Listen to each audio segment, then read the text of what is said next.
Assalamualaikum warahmatullahi wabarakatuh. Perkenalkan, nama saya Aliza Mubarekah. Saya dari Pendidikan Ekonomi.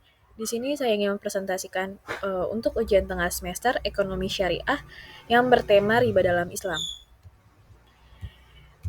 Apa itu riba? Riba secara etimologi disebutkan dalam kitab Lisanul Arab yang bermakna bertambah, berkembang, sebagaimana Allah berfirman. Dalam tafsir jalan lain disebutkan bahwa dan Allah menambahkan, mengembangkan, dan melipat gandakan sedekah. Yang kedua, hukum riba. Pada Al-Quran Surat Al-Baqarah ayat 275, Allah berfirman, Allah telah menghalalkan jual beli dan mengharamkan riba. Riba dalam Islam hukumnya haram.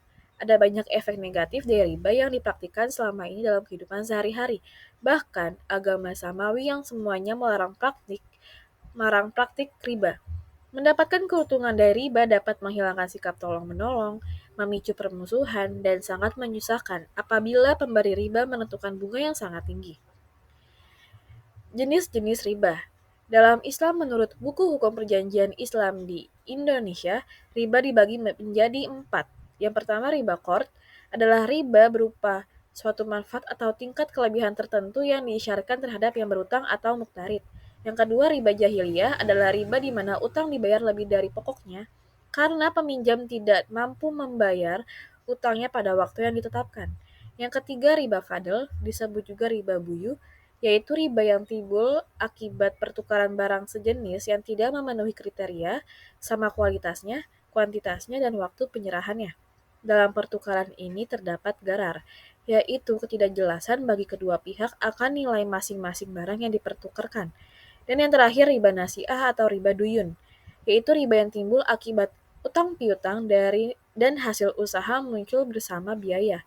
Dari 4 jenis riba tersebut, riba yang sering terjadi dalam jual beli adalah riba fadl dan riba nasi'ah.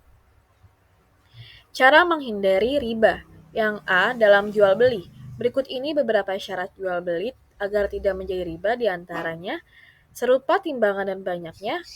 Yang kedua, tunai. Dan yang terakhir, terima dalam akad atau ijab kabul sebelum meninggalkan majelis akad. Yang B, dalam kehidupan sosial. Terdapat beberapa cara untuk menghindari riba dalam kehidupan bermasyarakat. Yang pertama, membiasakan hidup sederhana, menghindari kebiasaan berhutang. Jika terpaksa hutang, jangan berhutang pada rentenir. Yang ketiga, bekerjalah dengan sungguh-sungguh untuk mencukupi kebutuhan hidup walaupun dengan bersusah payah. Dan yang terakhir, jika ingin membuka bisnis dan membutuhkan modal, maka bisa bekerja sama dengan bank yang dikelola berdasarkan syariat Islam. Hikmah diharamkannya riba. Di antara hikmah diharamkannya riba, selain hikmah-hikmah umum di seluruh perintah-perintah syariat, yaitu menguji keimanan seorang hamba dengan taat, mengerjakan perintah atau meninggalkannya, adalah sebagai berikut. Yang pertama, menjauhi dari sikap serakah atau tamak. Yang kedua, menimbulkan permusuhan antar pribadi, mengikis semangat kerja sama atau saling tolong-menolong. Yang ketiga, menumbuhkan mental pemboros. Yang keempat, menghindari dari perbuatan aniaya dengan memeras kaum yang lemah. Yang kelima, mengarahkan kaum muslimin mengembangkan hartanya dalam mata pencarian yang bebas dari unsur penipuan. Dan yang terakhir, menjauhkan orang muslim dari sesuatu yang menyebabkan kebinasaannya. Sekian dari materi saya. Kurang lebihnya mohon maaf. Wassalamualaikum warahmatullahi wabarakatuh.